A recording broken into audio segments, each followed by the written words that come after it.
And I'll continue in that vein. It's very difficult to talk about this stuff. I mean, people have made all sorts of comments about this Amber Heard.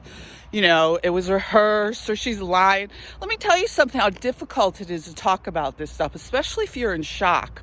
Especially, like in my case, I had a seizure. And this is what this Fred Saita and his sister were doing. I had just gotten to Evelyn. We were supposed to take over the one family of his aunts. I had lived in my home for 20 years. They were destroying the downstairs. I figured, well, we'll just divide up our properties. We have 5 properties. We'll just divide up properties. I'll have some place to live and I'll rest and recuperate, okay? No, that's not what happened.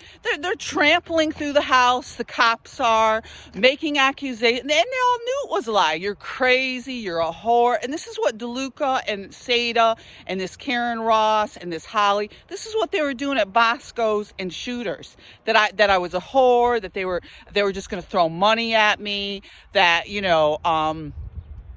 nothing belonged to me. Everybody had taken sides.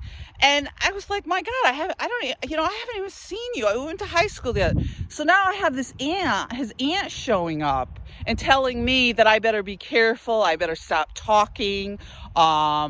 He never did this. It was awful watching this barmaid be assaulted. I mean, they just picked her right up in the air and used their fists, their hands. It was disgusting.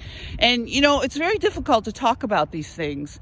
And especially, this Amber Heard, she's a lot younger than me. And, it takes a little while to build up the courage to do this, to be able to talk like this. But you know what? We need to talk like this. Okay. I don't have any assets now because this Fred Saita and his sister were involved with this from the beginning. In the beginning, they told me point blank they had taken sides. I'm sitting there in shock and I'm like, sides? This is a divorce. The law in New York State is 50-50. You divide the assets and you go on. Now, if there's criminal allegations, that should proceed to a criminal hearing. Not a good old boys where you're tossed around and told you're a whore and nothing belongs to you. Be safe, guys.